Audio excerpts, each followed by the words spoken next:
after Tuesday's loss to the Suns, while PG had a team-high 26 points that kept LA in the game as two missed free throws left the door open for Phoenix to steal the win with that DeAndre Ayton alley-oop.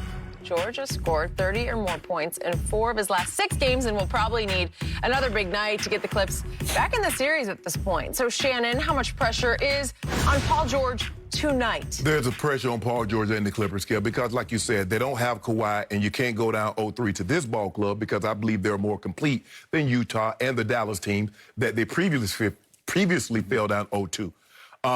With that being said, I think there's a lot of pressure on PG because he's their best player. Like scale of 1 to 10, you'd go to a 9. Okay. Because he's the best player. And there are going to be opportunities because when you're the best player, guess what? You get to take as many shots as you want, and there's no questions asked because this is what was required of you, is for you to be the guy who they thought you would be. Yes, they paired you two up because if Kawhi's having an off night, PG could take it over. PG's having an off night, Kawhi could do his thing. Well, now there is no Kawhi. Kawhi's literally having an off night. He's off tonight. So now, PG, you have to be PG. Now, obviously, Reggie Jackson, other guys are going to have to contribute. But, Skip, if Paul George doesn't get to 30, I don't know how they win this ball game unless Reggie Jackson goes and gets you 30. Terrence Mann gets you somewhere in the 20s, or some other guy comes along. What happened in the final Game 6 of the Utah series? If you get a couple of guys that come along like Reggie Jackson and Terrence Mann, okay, maybe Paul George doesn't need to give you 30. But if that doesn't happen, Paul George is going to have to be sensational. He has that ability. The question is, has he gotten over the demons in 48 hours to say, you know what, that's in the past? The old me, that would bother me. The new and improved Paul George, that's a thing of the past. All I can do is control what's in front of me right now, and that's Game 3. So there's immense pressure on PG and the Clippers. They're not. If you go down 0-3, you're not winning this series.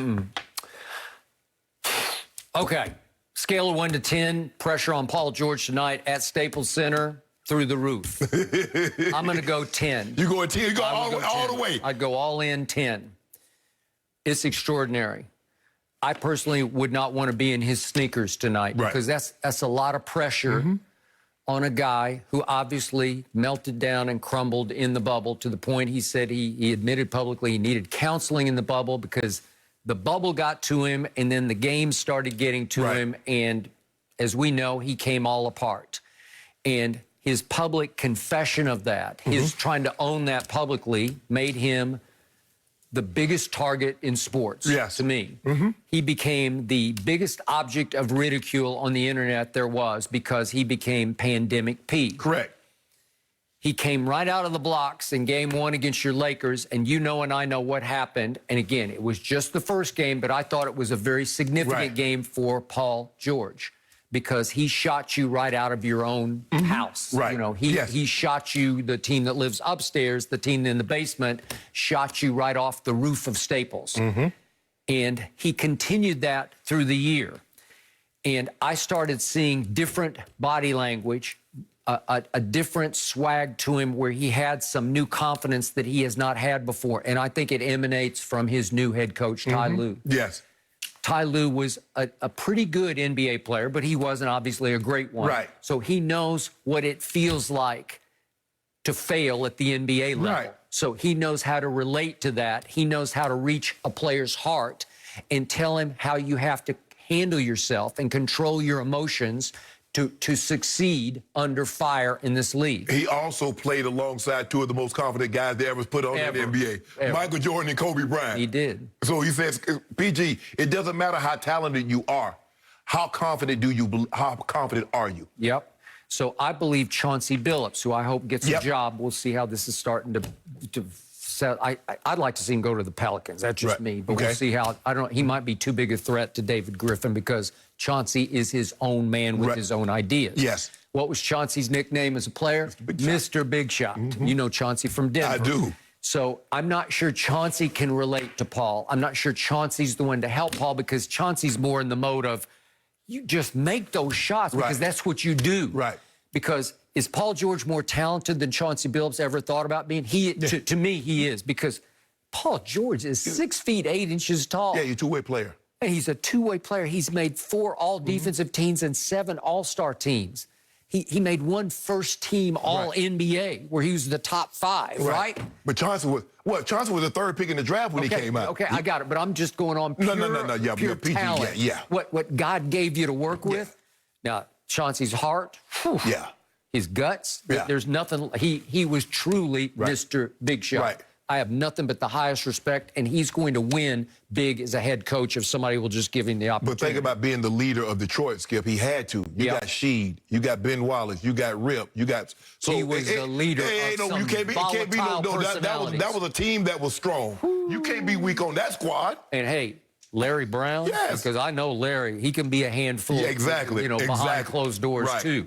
But Chauncey was the clear-cut leader of that group. Yes. And they upset the Los Angeles Lakers when they were about as prohibitive an underdog as you could be. And went 7 with the Spurs when at the beginning of when the dynasty was just starting. They did. So the point is, Chauncey's the right-hand man right now to Ty Lue, and I don't know how much input they're both trying to give Paul George to get him in the right mental space to cope with tonight. Right.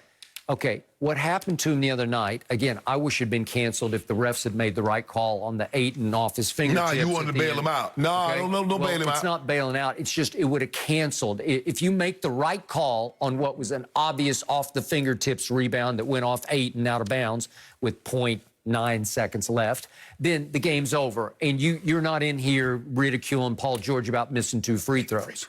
Okay? My guy would have made those. What I would do for Paul George going into tonight is I would put on the tape that I'm about to show you, and it's the tape I showed yesterday of the artistry that Paul George displayed, the guts, the character, the clutchness Paul George displayed to get them back in the game starting with 2:31 left. If we could see this run that he went on, he was 0 for 7 from 3, and he bottomed that one. Nothing but net. And then he goes to the free throw line with 56 seconds left, and he makes both of them with, and maybe that one stuck in his craw a little bit. Then he comes back and he goes right through 3 of them and gets the rim. That gave him a 1-point lead. And then after Book had made a shot, he said, no, I got you. And 22 feet later, he made the shot that put him back up 1. That's a 9-point salvo from 2:31 down to 20 seconds or left.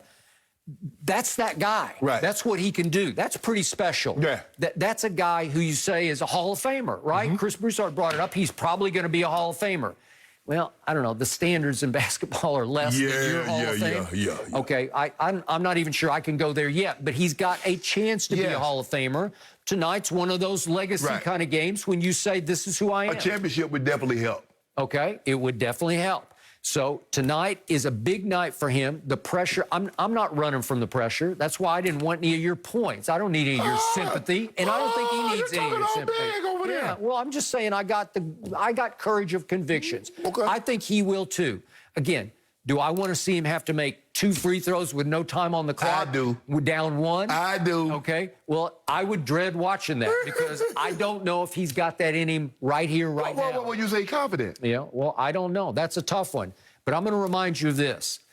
Speaking of legacy, since he entered the league in playoff games, Paul George has shot the 6th most free throws of anybody in the league. We go to number 1. You know who that is. LeBron. No, just LeBron. Or Lagon. Number 2 on the list, since Paul entered the league, that's 11 years, is KD. Okay. Number 3 is James Harden. No shock there. Number 4 is Russell Westbrook. Number 5 is the guy who won't be playing tonight, Kawhi Leonard. And number 6 on that list of free throws attempted in the last 11 years in the post, Paul George. Number 7 on the list is D. Wade, and number 8 is Steph. So he's on a list that's high company. My point is, has he experienced late-game free throws? Yeah, he's an 83% postseason free throw maker, okay? Skip, but what I tell you all the time, can you do what you need to do when you have to do it? What good is 83%, Skip, if you go there to the line and you clink both of them? What good is that? What good is being a 45% three-point shooter if they give you 2 or 3 cracks at it late in the ball game to win the game and you don't do it? So that doesn't tell me anything. I need that moment to be huge because we've seen guys play football. Oh, they were great. And in the moment, they can't rise above. Okay, what do I believe? that the hardest clutch shot to make in all of sports is a free throw with little to no time on the clock. Right. Because you have to stand there by yourself, and it's 15 feet. It's not 5 feet. It's 15 feet. And that rim starts to shrink in your eyes. It starts to look like a pinhole. Yeah. Right? Yeah. And they say like a 3-foot putt in golf. You don't talk about choke city. To win a major. Okay, to win a major. But again, a 15-foot free throw is right in the same ballpark to me with that 3-foot side hill putt. Right. Okay? It's hard to make those. See LeBron James. He's the worst superstar late-game free throw shooter we have ever seen. I can show you the stats. But see, we don't see that's what the difference between us and everybody else. We don't let it come down to that. Okay. We just bomb away from you. Okay. Well, what I love about Paul George is I've never seen him run from the free throw line, and he didn't run from those 2 that he missed because he could have gone like LeBron does and hidden up court somewhere and let Luke Kennard get the ball in bounds and shoot him. That way we wouldn't been talking about it. Yeah. But since he didn't do Okay. that, well, not that guy. I don't believe he's afraid to make them. I don't know if he can make. I believe he can make one.